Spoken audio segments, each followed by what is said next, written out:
I'm telling y'all, there's a story behind this build.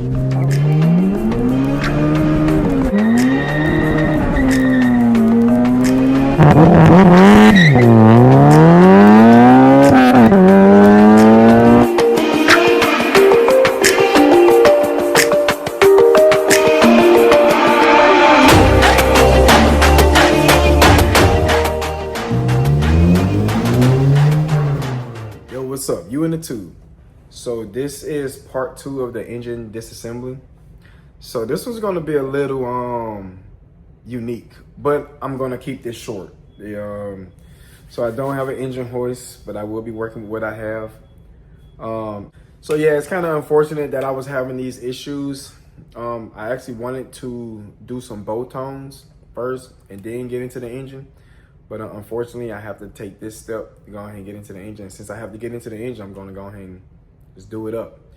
Anyway, so yeah, so previously I was having some overheating issues, and that's kind of what led me to this investigation from the head gasket. And come to find out, I discovered something else. You know, I'll let y'all see that in the video. So yeah, just hope you guys enjoy. Let's get to it. All right, guys, so I'm going to be honest. I'm going to annotate this. I don't think I want to just install a head gasket on this head, and you already see the reason why. I don't want to send this block, even though I only had water in these 2 pistons. Look at that. Look at that. I don't want to chance it and send it. I don't want to put it together and send it, so I may end up taking this motor out. All right, so this is unheard of. I don't have an engine hoist, so I pulled the pistons out from the bottom. This whole motor is gonna be scrapped. I'm not sending this block nowhere, but I did manage to get the pistons out. So out with these, out with the whole block, and we're gonna be going back in with some new stuff. This is not how to pull a motor out of a car, but this is how I'm attempting to do it because I don't have an engine hoist. Yep. Oh, this thing upside down. Yep, this is what Old Country did. Pull the block out around the crank, then pull the crank out last. I just pulled the crank from here. This is without an engine hoist, and this is rigging at its finest. This is how not to pull an engine. But if you ain't got no engine hoist, this is how to pull an engine.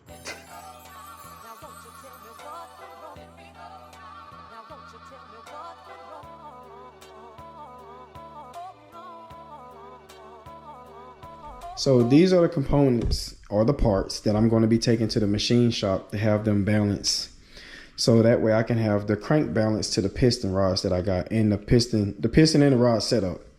So my crankshaft, obviously, my harmonic balancer, my flywheel, and the pistons that I actually ended up getting was the Brian Crowder, the lightweight ones. That's the part number right there. And the 12.5 K24 Super Tech pistons. And there's your part number there. It fit up. There it is. So all of the things that I'll be taking are, like, again, the harmonic balance of the crank, the flywheel, the pistons, rods. These are the things that the machinist told me that I needed to bring, so that way they can weigh. Wrist pins, circlips. My piston rings here. I got my bolt, my gear that goes on the crank, obviously. Okay, so here, I want to throw this in there. So as many times as I've taken this bolt off and put it back on, taken off, put it back on, I went on ahead and opt for a new one. So I did that, opt for a new one, and I went on ahead and went with the drag cartel gear. And it came with the gear, the spacer here, and the extended half moon key. So yeah. So as far as the machine work goes, I'm gonna allow or go ahead and have the machine shop do pretty much all of my inspecting and measurements for me. I'll just do the assembly part. They're gonna deck my block, which I had to get a new block. I've already had my head decked. Bore hone, piston the wall clearance. They're gonna end up hot tanking the block. I'm gonna do the assembly. So yeah, off to the machine shop. Oh yeah, now not to mention that I am gonna have the crank polished, possibly. They say if it needs polished. So I'll leave a little clip of me at the machine shop, and the machine is kind of going over the bar weight cards and the whole balancing process. I don't know much about it, but he was trying to break it down to me. I saw what the ounces were, how he kind of took away some weight. They do balance from the sheet up to 10,000 RPMs. I won't be exceeding that. So yeah, I think this is important if you're going to be doing all these upgrades. If you're going to put a little money in your car, definitely go get your crank balance so that way things can run as smoothly as possible. So I'm hoping everything checks out. Everything is in great condition. And yeah, we just have it balanced and ready for installation. That's the side that we had to kind of correct a little bit. Okay. Okay. And I'll also give you this to take a picture of. This is your bob weight card.